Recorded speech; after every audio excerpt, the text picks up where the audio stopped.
परमाराध्य परम पूज्य युग प्रधान गुरुदेव के श्री चरणों में वंदन। पूज्य प्रवर, आज के इस दिन के मैंने बहुत तैयारी की थी, बहुत तैयारी की। अनेक बार कल्पनाओं में कि हम किस प्रकार गुरुदेव के दर्शन करेंगे, कैसे दर्शन करेंगे, केवल कल्पनाओं में नहीं, स्वप्नों में। पता नहीं आज ऐसे प्रत्यक्ष रूप में आज दर्शन कर रहा हूं, पर इससे पहले सपनों में कितनी बार गुरुदेव के दर्शन कर लिए, कितनी बार चर्चा कर ली, कितनी बार गुरुदेव से ग्रास भी प्राप्त कर लिया। सपनों में अनेक कार्य हुए, पर इतनी तैयारी करने के बावजूद भी मैं आज अपने आप को तैयार महसूस नहीं कर रहा हूं। मुझे एकदम ऐसा अनुभव हो रहा है जैसे मैं अपने दीक्षा का वक्तव्य दे रहा हूं। दीक्षा लेने के लिए जैसे अबोध बालक होता है, उसे कुछ आता नहीं। मुझे अच्छी तरह याद है, जब मैं दीक्षा का वक्तव्य देने के लिए खड़ा हुआ था, मेरे पैर कांप रहे थे, और गुरुदेव आज भी मेरे पैर कांप रहे हैं। और गुरुदेव के आज यहाँ पर जब जैसे ही गुरुदेव के दर्शन हमारे हुए, और वो सारी पूर्व की स्मृतियां एकदम स्मृति पटल पर वापस सामने आ रही है कि पूरी गुजरात यात्रा में मुझे आचार्य के सानिध्य में रहने का अवसर मिला था। उस समय में हम बहुत छोटे थे। गुरुदेव आपके लिए तो आज भी छोटे हैं और हमेशा छोटे ही रहेंगे। मुझे अच्छी तरह जैसे यहाँ पर आए, गुरुदेव ने हमें ग्रास बख्शाया। गुरुदेव की स्मृति बहुत अक्षण है, ये मेरी नादानी समझो, मैं वापस उसे याद दिला रहा हूँ कि हमारी जब दीक्षा हुई थी, हम बहुत पतले थे, बहुत ज्यादा पतले।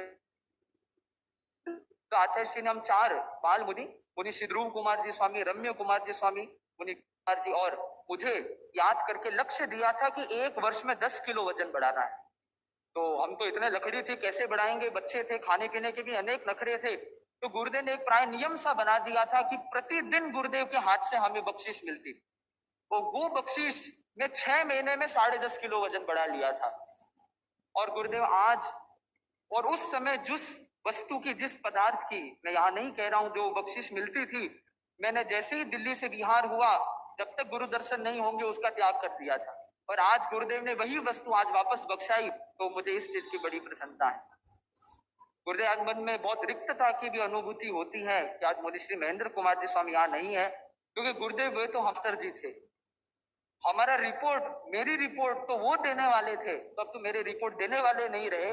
पर गुरुदेव को तो कोई रिपोर्ट की अपेक्षा ही नहीं। गुरुदेव तो हम अपने शिष्यों के आर पार देख सकते हैं।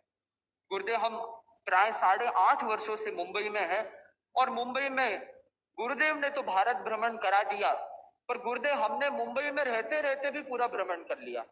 कैसे? जब हम 2015 में मुंबई आए थे, गुरुदेव उत्तर दिशा में थे, नॉर्थ में थे। थोड़े महीने बाद नॉर्थ ईस्ट हो गया, तो हम गुरु वंदना नॉर्थ ईस्ट में करते थे। थोड़े समय बाद ईस्ट में करने लग गए, उसके बाद साउथ ईस्ट में करने लग गए, फिर साउथ में करने लग गए, फिर वापस ऐसे घूमते हुए ये जो 12 से 6 तक आया, और वो 6 से वापस 12 तक। और गुरुदेव जब गुजरात राजस्थान से मुंबई की तरफ पधारे थे, वापस हम उत्तर में वंदना कर रहे, तो हमने 180 डिग्री का चक्कर 2 बार पूरा कर लिया। तो हमने मुंबई में रहते रहते भी इस रूप में हमने भी ये भ्रमण किया। तो गुरुदेव आज के इस अवसर पर आज मुनिश्री की मैं बहुत स्मृति करता हूँ कि आचार्य प्रवर ने मुझे दीक्षा के प्रारंभिक महीनों में मुनिश्री जितेंद्र कुमार जी स्वामी को सौंपा था। कुछ महीने में उनके संरक्षण में रहा। उसके बाद में आपने मुनिश्री महेंद्र कुमार जी स्वामी को मुझे वंदना कराई। मैं बहुत छोटा था, और मुझे ये विशेष मेरा संयोगक्षम कहूँ, सौभाग्य कहूँ कि लाडनू एवं दिल्ली चातुर्मास, ये 2 चातुर्मास में मुनिश्री एवं आचार्य प्रवर के बीच में मैसेंजर, संवाद का माध्यम बनने का मुझे अवसर मिला।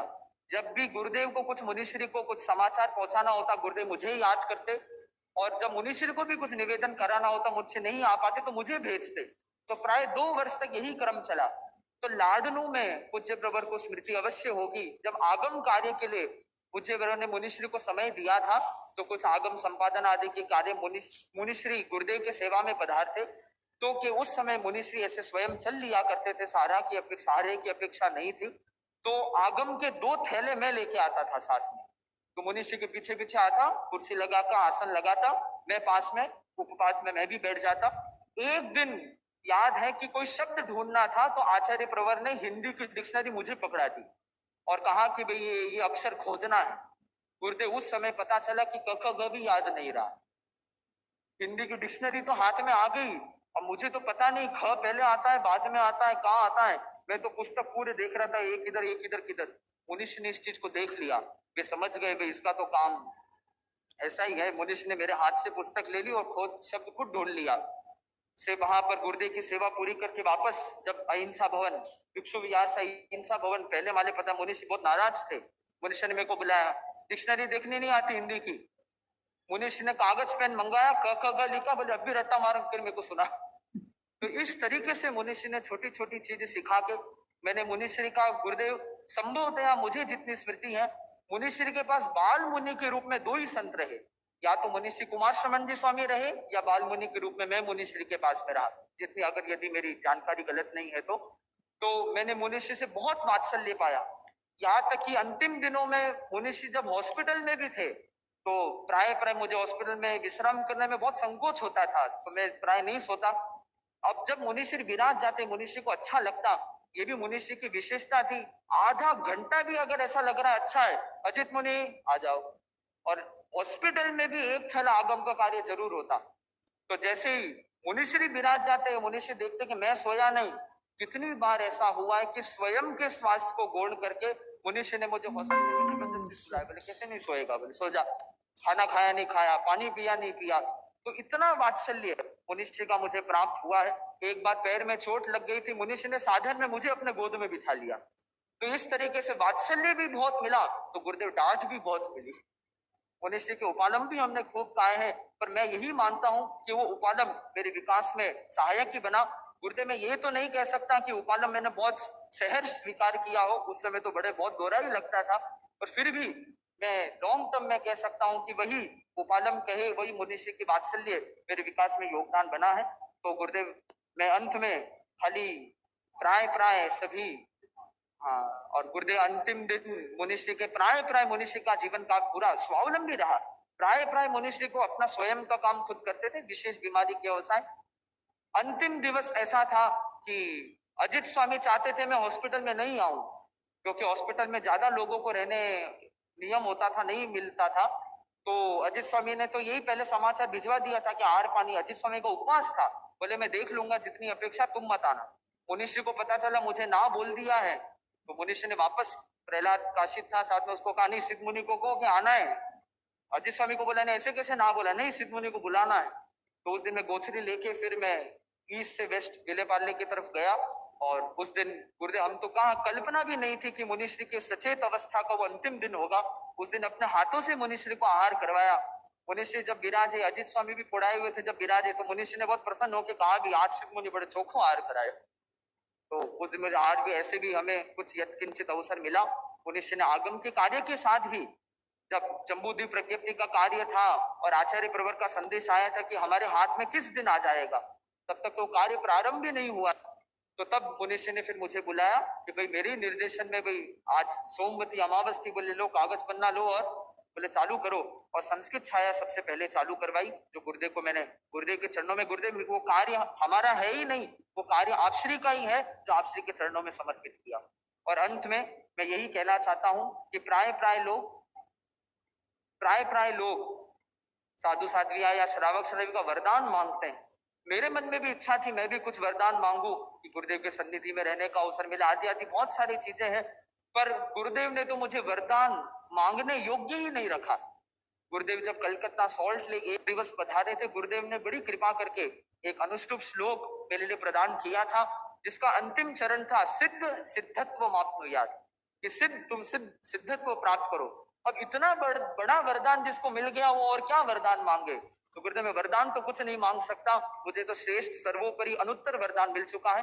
तो बस मैं अपने केवल जो निवेदन है, वरदान तो नहीं कह सकता, जो निवेदन है वो आज से 10 वर्ष पूर्व शासन गौरव मुनिश्री राजेंद्र कुमार जी स्वामी ने मेरे गाने के लिए एक गीत बनाया था, जो डापरा मर्यादा महोत्सव में मैंने गाया, उसी की कुछ पद्य मैं यहाँ सुना रहा हूँ। आर्यवर महाश्रमण भगवान बने हैं, गण मंदिर की शान, गाऊं प्रतिपल में गुण गायन लगाऊं, तन्मय होकर भैक्षव शासन को पाया, गणपति चरणों में आया। मेरे भाग्य बड़े बलवान, आर्यवर महाश्रमण भगवान। बस गुरु चरणों की पूजा, तेरे बिन नहीं कोई दूजा। पल पल तेरा आस्थान, आर्यवर महाश्रमण भगवान। मुनि सिद्ध सिद्धि को पाए, शिव पथ की रिद्धि भाए। मन के सफल बने अरमान, आर्यवर महाश्रमण भगवान। गाऊं प्रतिपल में गुण गान, लगाऊं तन्मय हो कर ध्यान। तो यही आशीर्वाद की कामना करता हूं कि गुरु की सतत सानिध्य और इस धर्म संघ के लिए मैं भी कुछ कर सकूं। इस धर्म संघ का उपकार कभी चुकाया नहीं जा सकता। इस धर्म संघ को मैं जिस रूप में जो सेवा देने के लिए योग्य रहे, गुरुदेव मुझे योग्य समझे, वो अवश्य कृपा कराए। इसी मंगल भावना एवं आशीर्वाद की कामना के साथ ओम अर्हं।